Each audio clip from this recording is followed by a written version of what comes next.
করে বলেন না আল্লাহ।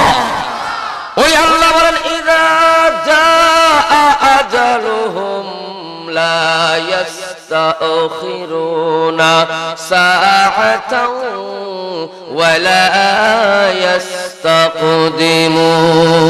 হে দুনিয়ার মানুষেরা যারা পড়ে চুপ কালেমায়ে তাইয়্যিবা লা ইলাহা ইল্লাল্লাহু মুহাম্মাদুর রাসূলুল্লাহ, তোমাদেরকে আমি আল্লাহ রাব্বুল আলামিন ঘোষণা করলাম, যখন তোমাদের মালাকুল মউত আজরাইল তোমাদের জন্য আমি আল্লাহ নির্ধারণ করে রাখলাম, এই নির্ধারণের সময়টা তোমরা মনে করবে না আগামী করলো, মনে করবে না তোমরা 1 ঘন্টা পরে, তোমরা মনে করবে না আধা মিনিট পরে, তোমরা জানতেও পারবে না কখন তোমার জন্য আমি মালাকুল মউত মৃত্যু আমি নির্ধারণ করেছি।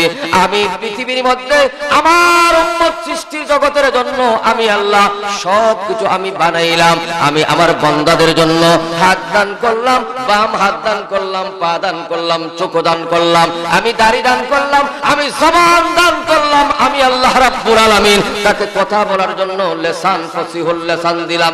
এই দুনিয়ার মানুষেরা সবকিছু দেওয়ার পরে আমি আল্লাহ সুবহানাহু ওয়া তাআলা তোমাদেরকে সবকিছু দেওয়ার পরে তোমাদেরকে আমি নির্ধারণ করে দিলাম এই রাস্তা সেই রাস্তাটা, কিন্তু তোমাদেরকে আমি আল্লাহ সুবহানাহু ওয়া তাআলা তোমাদেরকে একটি কয়েকটি আমি জিনিস তোমাদেরকে আমি কি করে দেই নাই, নির্ধারণ করে দেই নাই।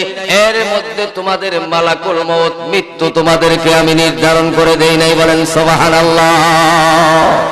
আমার আল্লাহ বলেন তোমাদের জন্য আমি আল্লাহ রাব্বুল আলামিন যখন মৃত্যু নির্ধারণ করে রাখলাম, ওই মৃত্যুটা তোমাদের জন্য কখনো কখনো আমি বলবো না। তোমাদের জন্য পিছনে এমন একটি মানুষকে, এমন একটি লোককে লাগাইয়া রাখলাম, যেটার নাম হলো মালাকুল মউত আজরাইল। আওয়াজ করে বলেন নামটা কি?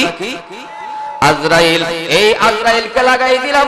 ইযা জা আজালুহুম লা ইস্তাখিরুনা, আমি আল্লাহ যেই মিনিটের সময়, যেই টাইমের সময় তুমি আব্দুর রহমান, আব্দুল মালিক, হয়তোবা সুভাষ চন্দ্র দেব, হয়তোবা অন্যান্য কোনো ব্যক্তিকে আমি আল্লাহ যেই দিন আমি আসার জন্য নির্ধারণ করে দিলাম, আমি আল্লাহ যখন দিলাম তখন এর একটা সেকেন্ড আগেও নিবে না, একটা সেকেন্ড পরেও যাবে না। তোমার নির্ধারিত টাইমে আজরাইল তোমার জানটা আমার কাছে নিয়ে আসবে। বলেন সুবহানাল্লাহ। এই বিশ্বাস আপনি আমাদের আছে না নাই? আওয়াজ করে বলে আছে না নাই? যাক, আমি ওই দিকে যাব না, একটু দৌড় পড়েন।